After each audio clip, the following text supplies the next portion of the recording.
Bonjour à tous, bienvenue dans cette troisième partie des hantavirus qui va essentiellement parler de la clinique et du tableau clinique en faveur des hantavirus. Alors, sachez que en termes de tableau clinique, il y a des syndromes qui sont associés au hantavirus. Nous avons le syndrome, la fièvre hémorragique associée à l'atteinte rénale. Nous avons ce qu'on appelle la néphropathie épidémica, principalement causée par les pulmonavirus.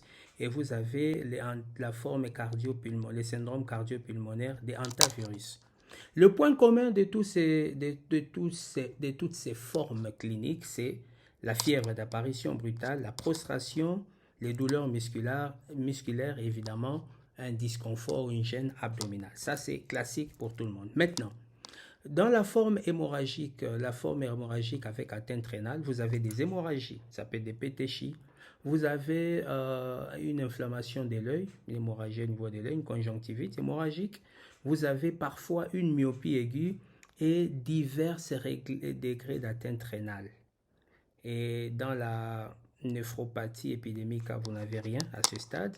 Au niveau de la forme pulmonaire, vous avez une toux sèche qui rapidement évolue vers la dyspnée et à la radiographie, vous avez des édèmes interstitiels évolutifs très rapides. Pour ce qui est des phases cliniques, la forme rénale a 5 phases cliniques. La forme fébrile a 5 phases. La phase fébrile, hypotensive, oligurique, polyurique et la forme de convalescence. La néphropathie épidémique a également 5 phases. Une phase fébrile, hypotensive, oligurique, polyurique et enfin la convalescence. Par contre, la forme pulmonaire, elle est là 3 phases. La phase prodromale, la phase cardiopulmonaire et bien sûr la phase de convalescence. Dans la forme rénale, c'est les reins qui est atteint. Dans la néphropathie épidémique, c'est encore les reins. Mais dans la forme cardiopulmonaire, c'est les poumons qui est atteint. Quoi qu'on parle de la forme cardiopulmonaire, parce qu'il existe toujours une bonne composante du poumon. Vous connaissez très bien l'amour du poumon et du cœur. La morbidité à 1 à 12% dans la forme rénale, 0 à 1% seulement dans la forme des néphropathies épidémiques et 40 à 50% dans la forme pulmonaire. Et quelles sont les complications qu'on attend? Dans la forme rénale, vous avez une encéphalomyélite aiguë, des saignements, un dysfonctionnement multi-organes avec parfois des hémorragies au niveau de la fosse pituitaire ou de la selle turcique, donc de l'hypophyse. Vous avez une glomérulonéphrite, un édème pulmonaire, un choc. Vous avez une détresse respiratoire aiguë avec une coagulation intravasculaire disséminée. Et dans ces genres de cas, la mort peut être l'issue. Dans la forme de néphropathie épidémique, vous avez une encéphalomyélite aiguë, vous avez des saignements, une défense multi-organes, et bon, vous avez besoin de dialyse pour être sauvé. Vous pouvez avoir une périmyocardite, et vous avez des hémorragies au niveau de l'hypophyse, un édème pulmonaire, un choc, et ici aussi vous avez des risques de mourir, même si ce n'est pas toujours fréquent. Dans la forme pulmonaire, par contre, vous avez une insuffisance rénale, une thrombocytopénie, des saignements, des myalgies, des céphalées, des vomissements, des diarrhées. Vous pouvez également mourir dans tous les cas. Alors, le tableau clinique pour la forme hémorragique, elle évolue en 5 phases. On avait dit la phase fébrile, la phase hypotensive, la phase oligurique, la phase... je voulais mettre mon curseur pour être sûr. Voilà.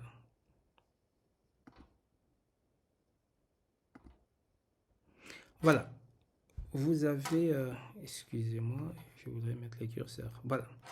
Vous avez dans la forme hémorragique, vous avez 5 phases. La phase fébrile qui dure 2 à 5 jours, la phase hypotensive 2 jours, la phase oligurique 3 à 7 jours, la phase diurétique ou polyurique, elle peut être variable, et la phase de convalescence qui peut prendre 2 jours, voire des semaines. Et donc, dans la phase fébrile, vous avez une atteinte glomérulaire, d'accord? Notamment l'atteinte des capillaires glomérulaires, une chute des taux des plaquettes et un orage cytokinique. Les symptômes sont la fièvre, les maux de tête et les douleurs musculaires. Le mécanisme ici, c'est une infection précoce de l'endothélium avec une thrombocytopénie modérée et une activation cytokinique. À la phase hypotensive, qui dure environ 2 jours, vous avez une extravasation avec des hémorragies qui sont observées et une fuite plasmatique importante. Et donc, vous avez une extravasation, une hypotension à cause de la fuite plasmatique, l'hypovolémie, la tachycardie et les signes des chocs hémorragiques. C'est plus facile. Le mécanisme ici, c'est la perméabilité vasculaire, d'accord, associée aux dysfonctions endothéliales. La phase oligurique, elle dure 3 à 7 jours. Et ici, dans cette phase, vous pouvez avoir une thrombocytopénie sévère avec, puisque le rein ne fonctionne plus bien, la créatinine série qui va s'élever sérieusement. Et vous avez une lésion tubulo-interstitielle importante avec la protéinurie qui apparaît. Et ici, donc, comme symptôme, vous avez une lésion rénale aiguë, une protéinurie et même une hématurie. Et le mécanisme ici, c'est que les tubules rénaux sont endommagés, entraînant une élévation de la créatinine avec une thrombocytopénie. Vous connaissez également ces choses. Dans la phase diurétique, qu'est-ce qui se passe? Progressivement, l'organisme essaie de mettre en place les mécanismes de compensation si la guérison approche. Vous avez maintenant une polyurie, d'accord, avec un déséquilibre un déséquilibre hydroélectrolytique et parfois même vous avez cela parce que le rein a commencé à refonctionner. Puisque les reins fonctionnent maintenant, vous avez maintenant ces mécanismes avec une perte importante de l'eau et des électrolytes qu'il faut très vite compenser parce que la filtration a repris. Et la dernière phase de convalescence qui dure des semaines, ça peut durer des mois. C'est une phase où vous récupérez progressivement. L'endothélium est en train d'être récupéré et puis vous avez une résolution d'un point de vue immunitaire. Ça, c'est dans la forme hémorragique liée à l'atteinte rénale. Par contre, dans la forme cardio-pulmonaire, vous avez 4 phases. La phase prodromale, 3 à 6 jours. La phase cardio-pulmonaire, qui est très rapide. Et la phase critique, qui peut s'installer dans les heures. Et la récupération qui prend des jours, voire des semaines. Qu'est-ce qui se passe dans la phase prodromale? Vous êtes infecté très facilement. Les cytokines pro-inflammatoires sont sécrétées en grande quantité, notamment le TNF-alpha, l'interleukine 6, l'interféron gamma. Et vous avez également l'action des lymphocytes cytotoxiques CD8. Comme symptômes, c'est la fièvre, les douleurs musculaires, les malaises et parfois une perturbation gastro-intestinale. Le mécanisme, c'est l'activation immunitaire précoce. Dans la phase cardio-pulmonaire, qu'est-ce qui se passe? Une importante thrombocytopénie avec une fuite massive au niveau des capillaires pulmonaires avec un édème pulmonaire qui déjà peut vous tuer à lui seul. L'hypoxémie, la dyspnée associée à la thrombocytopénie. Vous avez de quoi mourir ici déjà. Et le mécanisme, c'est la fuite à partir des endothéliums, à partir des capillaires pulmonaires. Dans la phase critique, elle dure quelques heures. Ici, les cytokines telles que le TNF-alpha, l'interleukine 6 et l'interféron gamma sont sécrétés en grande quantité. Les lymphocytes CD8, d'accord, et sont également activés, mais vous avez une importante perméabilité au niveau capillaire avec une fuite importante associée à une atteinte cardiaque. Et donc, vous avez une insuffisance respiratoire, vous avez un choc cardiogénique, et c'est ça qui va vous tuer, sûrement si on ne prend pas en charge. Vous avez un orage cytokinique avec urgemment un besoin de ventilation mécanique. Et ici, c'est une lésion, une dysfonction sévère de l'endothélium. Et la phase de récupération, vous commencez à éliminer progressivement l'œdème et vous commencez à récupérer. Et parce qu'ici, l'organisme a pris les relais et cela peut vous prendre du temps.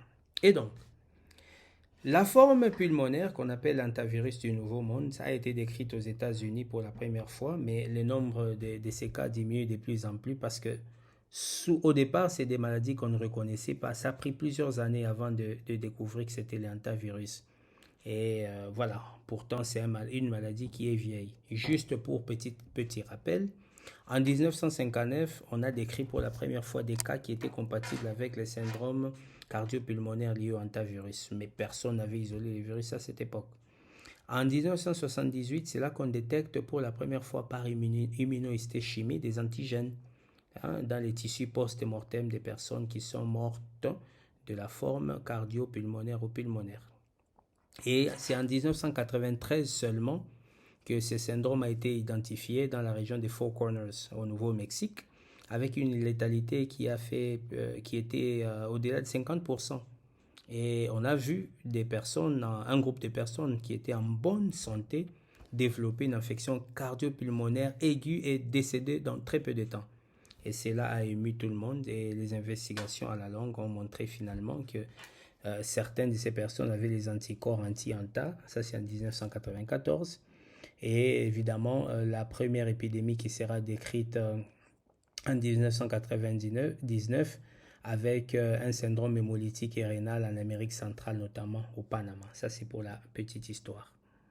Alors, pour ce qui est du tableau clinique, il faut savoir que ce soit la forme rénale ou la forme pulmonaire, ils sont tous associés à une thrombocytopénie aiguë et à une augmentation réversible de la perméabilité microvasculaire au niveau capillaire. Ça, c'est très important. Seulement, la différence entre les deux est que dans la forme rénale, la fuite vasculaire se fera dans les rétropéritoines et donc on aura une insuffisance rénale, tandis que dans la forme pulmonaire, elle se fera dans la cavité thoracique et bien entendu dans les poumons. Et donc, la période d'incubation, elle peut être longue, jusqu'à 6 semaines après exposition, mais en moyenne, c'est 2 à 4 semaines. Et la probabilité de manifestation clinique varie de faible à modérée, les syndromes pulmonaires étant rares chez les enfants. Et donc, j'avais déjà décrit les 5 phases cliniques de l'atteinte rénale, prodromique, hypotensive, oligurique, polyurique ou diurétique et de convalescence. Et j'avais déjà décrit les 4 phases de l'atteinte pulmonaire, prodromique, œdémique, pulmonaire et choc, diurétique et convalescence. Et les chocs peuvent être attribués à l'hypoxie et au choc, bien sûr, pendant la phase cardio-pulmonaire. Et donc, c'est très important de pouvoir agir rapidement. Et donc, lors du prodrome, dans la forme rénale, au prodrome, dans les 3 à 7 premiers jours, il y a la fièvre d'apparition soudaine, les maux de tête, les frissons, une vision qui peut être trouble. Ça peut être un élément intéressant pour les cliniciens, mais personne ne va penser ça comme ça, que c'est hantavirus. Un malaise généralisé, une perte d'appétit. Vous avez des douleurs abdominales et lombaires intenses. Ça peut aussi vous orienter. Et puis les syndromes gastro-intestinaux, malheureusement, viendront vous embrouiller encore plus. Les bouffées de chaleur au visage, aïe aïe aïe, ça, vous penserez même aux hormones. Et vous aurez des pétéchies, des éruptions érythémateuses et une hémorragie conjonctivale. Dans le contexte habituel, c'est d'abord Ebola Bundibugyo et non autre chose, et ça va vous désorienter. Dans la phase hypotensive, quelques heures à 3 jours plus tard, vous avez une chute d'abord importante du nombre de plaquettes. Ça doit beaucoup vous attirer. Suivie d'une défibrillation, elle est très très rapide, et une apparition soudaine d'hypotension avec un choc et des manifestations hémorragiques plus évidentes dans ces tableaux naturellement. En RDC par exemple, vous allez penser à Ebola, Zaïre ou Bundibugyo, quoi qu'il en soit. La phase oligurique dure 3 à 7 jours. La pression artérielle revient à la normale ou elle augmente simplement parce que vous urinez peu, les résistances vasculaires sont augmentées. Les débits urinaires diminuent considérablement et ce qui fait que la créatinine sérique et l'urée s'élèvent et l'hémorragie s'aggrave et les hémorragies graves peuvent survenir. Mais parfois, vous pouvez avoir la chance d'avoir une diarrhée spontanée qui peut être accompagnée d'une polyurie. Vous pouvez même libérer 3 litres d'urine par jour. Mais quand vous avez ces symptômes, cela signifie que ça sent bon pour vous, d'accord? Ça signifie que vous êtes en voie de guérison. Et les phases cliniques distinctes en général, elles sont moins évidentes, notamment dans les cas du syndrome rénal.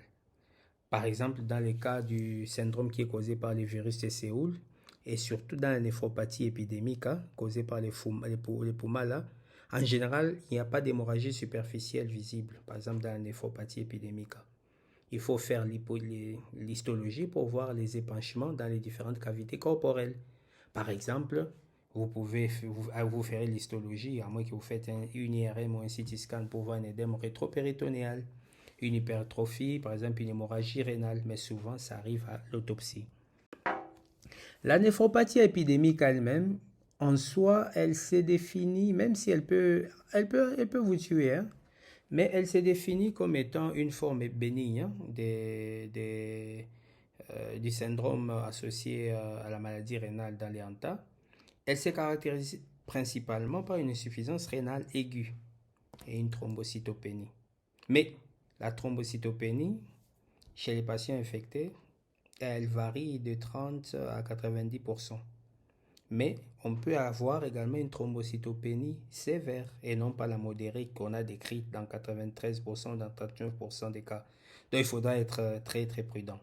Mais les complications hémorragiques dans la néphropathie épidémique, elles sont rares. D'accord? Et il me semble, selon les études, que les fumeurs avaient un risque plus important, d'accord, que les non-fumeurs de pouvoir développer la néphropathie épidémique. Alors, la forme pulmonaire, bon, voilà, elle peut se manifester également, c'est ça le mal. La forme pulmonaire peut se manifester par une insuffisance rénale et des hémorragies. Et vous avez une phase de prodrome de 3 à 5 jours, mais elle peut aussi durer 1 à 12 jours, avec de la fièvre, myalgie, malaise, céphalée, vertige, de l'anorexie et des douleurs abdominales, et parfois des signes gastro-intestinaux. Et ça vous désoriente. Quand vous avez une atteinte pulmonaire, mais dans laquelle vous avez un syndrome hémorragique avec insuffisance rénale et troubles gastro-intestinaux, vous pouvez très facilement vous perdre. Et souvent, ça concerne les endovirus où vous êtes hospitalisé et ce n'est que plus tard que l'on découvre qu'il s'agissait d'hantavirus. Mais évidemment, le contexte épidémiologique, la situation géographique, pour ceux qui vivent, les cliniciens qui vivent dans cette zone, ils sont maintenant de plus en plus habitués à ce genre de cas. Mais lorsque vous faites l'examen clinique pour la forme pulmonaire, en général, il est très banal en début d'épidémie. Et progressivement, les fins râles apparaissent et puis un édème apparaît avec des râles un peu plus importants au fur et à mesure que la maladie progresse. Et puis vous passez à l'édème pulmonaire entre les 3 et 6e jours. Et là, c'est critique, vous pouvez perdre la vie. Parce que vous avez la toux, la polypnée. Et ça, ce sont des signes avant-coureurs. La toux est présente chez les 2 tiers des patients. En général, c'est une toux non productive avec des sécrétions pulmonaires parfois de couleur ambre. Quand vous le voyez, ça ambre, c'est un peu jaunâtre ou jaune verdâtre. Parfois, vous pensez qu'il s'agit des expectorations purulentes. Mais en fait, il s'agit de cet édème pulmonaire. La dyspnée, au début, elle n'est pas fréquente, mais au stade avancé, elle traduit au fait l'insuffisance respiratoire et cette maladie peut évoluer très rapidement dans les 4 à 24 heures à un stade où vous entrez en détresse respiratoire et la mort peut apparaître très vite. Et vous pouvez avoir cet édème pulmonaire non cardiogénique, une hypoxémie et évidemment des pleurésies massives avec un choc cardiogénique. Et ça sonne les glas de... Voilà. J'étais encore sur cette dia là, oui. C'est sûr, c'est là que je devais être. Voilà. Et les débits urinaires peuvent augmenter. Hein. Vous avez 300-500 millilitres par heure. Et avec une résolution rapide ou simultanée dans les 24 à 48 heures. Et les anomalies hémodynamiques peuvent disparaître très vite. Et surtout si vous entrez dans la phase polyurique. Parfois, c'est très bien parce que la résorption de l'édème pulmonaire est très rapide. La fièvre disparaît et les chocs également. Et donc, après la diurèse et autres, vous passez à la convalescence qui peut aller jusqu'à des mois, parfois même des années. Il y a des cas où on décrit une convalescence jusqu'à 2 ans. Alors, en résumé, le tableau clinique de la forme pulmonaire, vous avez de la fièvre, myalgie, nausées, vomissements, diarrhée, hémorragie conjonctivale, la toux, les maux de tête, un flash facial. Vous avez une rougeur de la face, voilà, de rougeur de la face. Mais rarement, c'est moins de 5% des cas, vous pouvez avoir une odynophagie, la rhinorrhée, les sinusites, l'otalgie, les signes méningés, des pétéchies ou alors même des douleurs thoraciques, notamment dans les virus des Andes ou les endovirus. Alors, comment faire le diagnostic? Ce n'est pas évident. C'est ma dernière diapositive. Vous devez être d'abord dans un contexte épidémiologique auquel vous êtes habitué, en milieu rural par exemple, pour penser au hantavirus, avec des symptômes tels que la fièvre, les frissons, myalgie, les symptômes gastro-intestinaux et une notion d'exposition récente à la poussière, aux espaces clos, où on pouvait avoir des rongeurs, nettoyage des placards, des garages, des silos, des fourrages et autres en milieu rural. Mais clinicien classique, je ne suis pas sûr qu'il pense directement en hantavirus dans ces conditions. Mais si vous êtes en Argentine ou en Patagonie, qui est une grande région de l'Argentine, vous pouvez penser recueillir ces genres d'antécédents, antécédents d'une atteinte hémorragique. Vous pouvez rechercher une notion de contact ou alors une notion d'exposition. Mais avec les 6 nombres virus, vous pouvez même rechercher les notions de contact en transmission interhumaine parce que c'est le seul virus des hanta où on a des transmissions interhumaines. Mais aussi, chercher la même exposition chez d'autres membres des familles, ça peut vous donner des idées. Et donc pour cela, vous devez penser à des antécédents qui sont compatibles avec l'exposition. Par exemple, lorsque vous faites la numération globulaire complète, vous avez une thrombocytopénie. C'est la toute première anomalie qu'on observe dans le syndrome des hantavirus. Ça doit vous attirer. Mais après, antécédent plus thrombopénie plus lymphocytose atypique, hospitalisation, ça doit vous attirer. Mais bien sûr, vous pouvez faire la sérologie, rechercher les IgM anti-nucléocapsides. Les IgG sont présents également, mais aussi dans la forme pulmonaire, tout dyspnée, symptômes respiratoires avec une radio thoracique qui montre les œdèmes interstitiels rapidement évolutifs et patients en soins intensifs, ça peut également vous indiquer quelque chose. Mais bien sûr, vous devez être capable de prendre en charge l'insuffisance respiratoire et évidemment sauver les patients, fournir toute l'assistance qu'il faudra. Et bien sûr, ça c'est du ressort du clinicien et du clinicien spécialiste qui peut avoir les réflexes de détailler ces éléments. Je les donne pour enseignement et pour mémoire en tant que médecin virologue, mais bien entendu que le clinicien aura du mal en RDC, par exemple, à penser à un hantavirus, il pensera à Ebola, ce qui est tout à fait normal. Et donc, merci beaucoup de nous avoir suivis sur cette partie qui a été consacrée au diagnostic et j'espère que ceci vous a été très salutaire. À bientôt sur notre prochain numéro. Merci.